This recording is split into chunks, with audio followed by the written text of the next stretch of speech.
Who were your biggest influences thus far in law? I mean, as far as the Word of God, because you're doing an excellent job. You're making my job easy. So, but I just wanted to ask that, like, in your life, like who were your greatest influences when it comes to Torah and this way of life?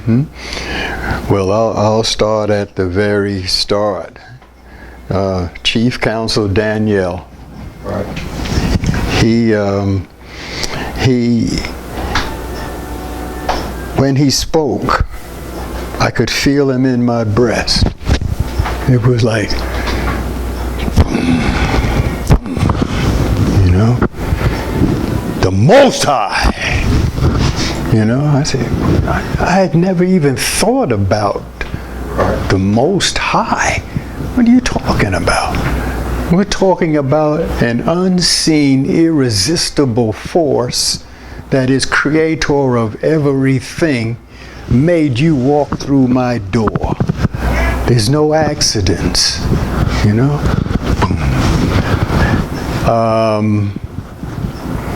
And then Abba Bivens, just being in his presence, there was like an electric charge, and he embraced me, you know. I still had pork chop juice in my brain cells. You know, when he looked on me and said, "Oh, this fine young man right there." Right. You know? And at the time, I was just happy to look at this ancient man. Here I am, 26 years old, and he's 80 years of age, and he's embracing me. It's a fine young man right here. You know? Again, Chief Counsel Daniel, I didn't think about it like this until many years later. That laying on of hands is powerful. And that's what he did. You must teach. You, and he was one of the best I ever saw or heard. And now when I, of course, Raymond, who took me there, watching him change his life because of me, that impacted me a lot. But when I got to Bene Zakane, it was Chief Simeon, his love of history, and I loved history, you know, and he knew how to share it. You know, I'd go in the camp, and he'd be up there with 2 dining room tables with books, you know, and I would go and sit, and he'd get into that mode of like, man, do you know what King Ahasuerus did at such and such and such with such a force of love for, you know, there it is. He had a passion going on, you know. Many years later, at one of those Unity Sabbaths at Bene Adat, we had a face-to-face talk where he said, you know, I'm sorry about how I treated you years ago. He said, I was young, you know, I was wild, and I had different ideas. I said, man, that ain't nothing, man. I want you to forgive me, man. I said, I forgive you, man, you know. There were some dark days, you know. And then Chief Amos, I learned from him what wisdom is. And if we understand what knowledge is, you know, see, he had a way of explaining just knowing is just knowing. You see? Right. You see, I know. Yeah, you know, I know you know. See? But here it is. Knowledge is the act, the fact, and the state of knowing. Wisdom is the correct use of knowledge. Now that can be worldly, you know, like Michael Jordan learned how to play basketball. He had a knowledge of the science, you see. But then he went a step further in the off season, right? And he used the correct use of it. The correct use of it, where he lacked the talent, he bolstered it and made it into something, you know. So now, the knowledge of God. See? Amos was at that place where, okay, we know what it says, but what's the correct use of it? How do you make it part of your own being? You see? So it was Chief Simeon, Chief Amos, Chief Eleazar. I introduced them to Doc Adam, who had a little health food store on Utica Avenue.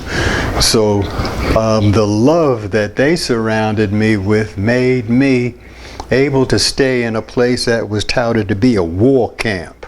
Right. You see? It's a war camp. It's the camp of Judah. And God said the sword will never depart from David's house. So if you can't stay up in here, you ain't a man. And I'm going to try to run you out. I get it. You see? All right? But count on you until you run away. That's it. And then talk about you. Right. You said, man, he didn't want nothing no way. Right. Well, he couldn't get to me. Right. My wife loved the word, and she wasn't going nowhere. I'm going to do run and leave her. You know? All right. So we had the influence of those particular men. But Nasi Yaacob was a whole nother. Part of his genius was to make you understand what brotherhood is. You know? And that God formed us to be a compact. You see, a force for him in this earth, you know, and you do anything for a brother, you know. I got in some trouble one time, and I really had the feeling he didn't like me, but I went to him, and he saved me both times, you know. Because I was a brother, you know. He impacted my life big time. Being around him was like, you know, fresh water, a cool breeze, a breath from heaven is right. Just being around him, you know, he grab you, boy. Oh man, Toda Yah, you know, like that. I had a time. In the first year or so being there, and I'm going to say it like it is, you'll have to edit it out a little bit. Right. I was in maybe 6 months, and then this voice started talking to me. I mean, loud like this. God. And nobody else could hear it. Over and over again, like every 10 minutes. Boom! God! And then the depression came. Wow. And I got in such a deep depression, I couldn't feel my hands. I couldn't hear humor. You know, we'd be watching television, all in the family or something on it, and it's really funny, and it was like just going past me. And it seemed like every step I was about to fall off the edge of the earth into an abyss. I was part of the alcohol clinic at Kings County, and I told my doctor about this, and the doctor gave me something called Ritalin. And Ritalin would bolster your emotional, you know, it would take depression and just lift you up into some kind of euphoria. for 6-7 hours. I'd take one and I'd go, whoa, 15 minutes and oh man, it wasn't working. Now you can't keep taking it to get that 15 minutes. And I couldn't even tell anybody. And so, and then this voice keeps coming back.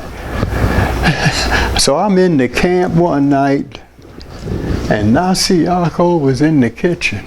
I don't know how this happened, except I had a Tuesday night duty night. There was Chief Joshua was in charge, and I was his layman. So it was 2 men in the camp all the time. And Nasi was sitting in the kitchen at the table with his pack of Camels. And I almost crawled in there. I mean, I was, and he's sitting there, he said, what's the matter, man? And I explained it to him. And I'm at the point of tears. I said, I'm so depressed. I can't feel anything. I couldn't taste food, nothing. He looked at me and said, man, we all go through that. Don't you know that? You profess to serve this God. You got to be proven, boy. I said, what? He said, it ain't nothing but a test. And it started to lift. See, that's the power this dude had, man. I was still a layman then. And he just spoke it. And, by this time, Amos had discovered the Apocrypha, and, I was on a whole other level. And, so when I after this happened, I looked at Amos a couple of days later, and I said, man, Prince told me about it. He said, let me show you the thing, man. Right there in the 3rd chapter of Ben Sirah. He said, when you come to serve the Lord, prepare your soul for great trials. And when I read it, with Nasi's word up in here, and this brother telling me that Nasi was right. We all have to go through it. You don't just come to God talking about I'm here. Right, I'm cured. I didn't need no Ritalin. I ain't need nothing. You see, it only took a word. So it was men like them, And then, with Nasi Barak, go into his home, and he had all these children. They didn't even speak English in the house. Hebrew. He walked in and everybody speaking Hebrew. Boom, boom, boom, boom, boom. And treat you like a king when you get there, So it was men like that. Later on, when I met the brothers who left Hashaba, I was impressed by the zeal of Prince Zippor and Chief Ovadia. They were into the arts. They had a different way than Zuri and Yoel and them. But they had this here kind of glow on them about God and then everything else, So after that, I began to be an influence on other people. Right. And I began to accept that I am exceptional. Right. I wouldn't face it before, I had all of that super modesty. Right.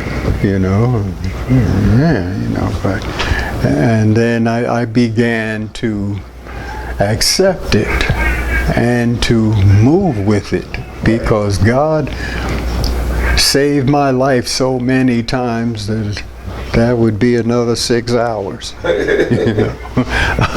You know, and you know, there have been women and women and women, but only Princess Rivka is the one who sat with me overnight, waiting to see if I would live or die. You know, and wouldn't let go, and always, you know, showing me how to do law by how she lived, you know, and I'm the one who brought her, right? Right. But what happens is the definition of love I learned from her. It is caring for someone else more than yourself. You see? And if that ain't there, you're just now on the cusp of it. You're only dealing with if I got the warm fuzzy feelings or not. Right. But it is a verb with her. It is a verb that God told Moses to tell us. To love God is not, oh, I love God. It is, I love God by putting Him before me, before my very life, before everything, as your own soul, right? All your might, because that is how He loves you. He loves you with all the power of the universe. So she's been one of my greatest influences. Chief Counsel's widow, big time. And then I'll end by saying this. There's a portion in the Ethics of the Fathers, and it says, and I'll use your word paraphrase, it says, in effect, I have learned so very much from my teachers, but not nearly as much as I have learned from my students. You see? Now there's the influence that got me. Them who I have been able to share what God gave me built me up bigger than I could ever, you know, ever dream to grow. Yeah, you know, like you. If I was ever able to influence you, and now look at the stature that you have gained, Chief Uziel Ben Levi, I learned from that an entire generation coming out from you and your family and children gives credence and power to my existence. You see? And I'm amazed. I look at pictures of many people. Man, they got beards and all kinds of stuff now. And they look at me and say, "Man, you did it for me, Chief." Sure. It was you that day over there, you know. Right. You see, and again, men of your ilk and women who have, you know, excelled in their own life journey in the service of the Almighty God, teach me, because when I had the chance to be with them and to give them what was given to me, I had to reason and learn again in order to share. Hallelujah.